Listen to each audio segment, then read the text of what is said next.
Newsmaker Malaysian teacher seen as new emir of pro-Islamic State militants. Kuala Lumpur, Reuters, the battlefield deaths of two leaders of an Islamic State alliance in the southern Philippines could thrust a Malaysian who trained at an Al-Qaeda camp in Afghanistan as the militant group's new regional emir, experts and officials say.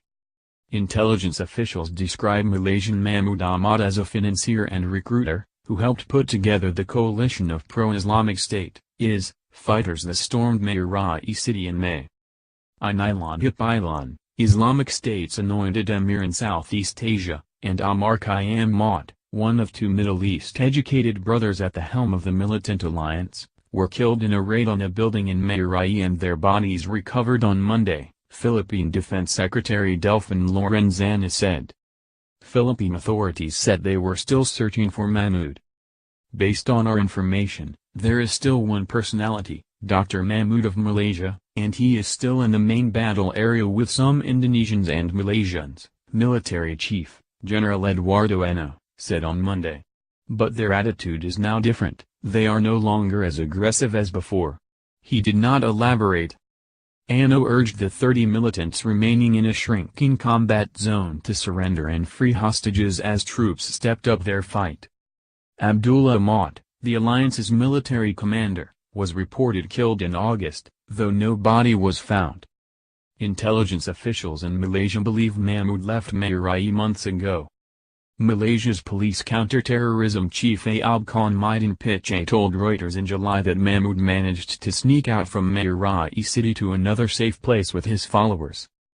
The 39-year-old Mahmud, who holds a doctorate in religious studies and was a university lecturer in Kuala Lumpur, was Hapilon's second-in-command in the ISIS Southeast Asia Caliphate, according to a July report by Indonesia-based Institute of Policy Analysis and Conflict, IPAC. Sitting in the inner circle of the Marawi Command Center, Mahmud controlled recruitment and financing, the IPAC report said. He was the contact for foreigners wanting to join the fight in the Philippines or with IS in the Middle East, it said. It wasn't just Indonesians and Malaysians contacting Dr. Mahmud, he was also the contact for Bangladeshis in Malaysia who wanted to join the fighting in Mindanao, IPAC's director Sidney Jones told Reuters. Rowan Gunaratna, an analyst at the S. Rajaratnam School of International Studies in Singapore, described Mahmud as the most important IS leader in Southeast Asia. Ahmad El-Mohammadi, a lecturer at the International Islamic University of Malaysia, IIUM, and a counterterrorism advisor to the police, said Mahmud often solicited funds for his operations. He's always the one asking people, does anyone have any money they'd like to donate? And he will usually reply when followers in the region ask him about the situation in the Philippines, Ahmad said. Just disappeared. Mahmud grew up in Batu Caves, a crowded Kuala Lumpur suburb, famous for a Hindu temple housed in a large complex of caverns. Mahmud's wife and 3 children were last known to be living there, although Reuters could not locate them. Before leaving Malaysia in 2014, Mahmud taught young Muslim students at a Tahfiz, a school to memorize the Quran, in Nakada, a village near Batu Caves, residents said.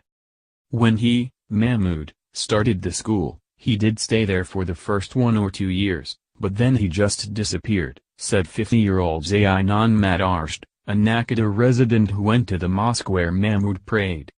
When he was at the Tahfiz school, he kept mostly to himself, and if he had come over to pray on Friday, I don't think anyone would have recognized him, said Isnilon.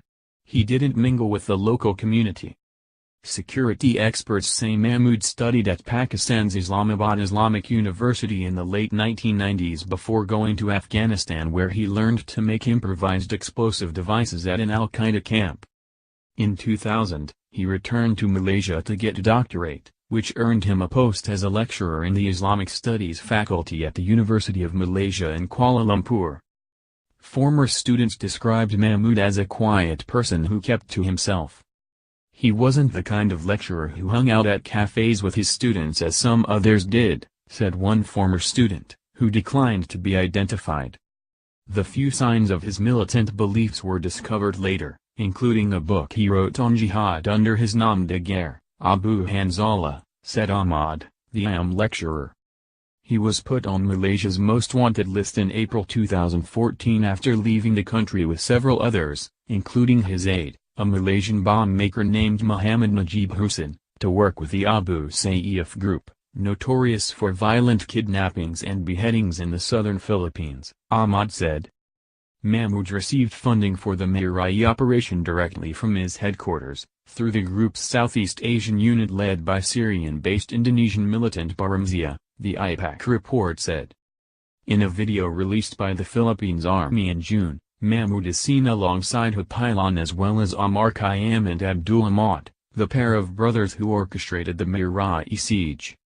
For a graphic on pro-Islamic State groups in the Philippine South, click tmsnrt.rs web link.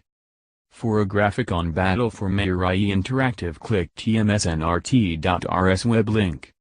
Editing by Praveen Menon and Bill Tarrant.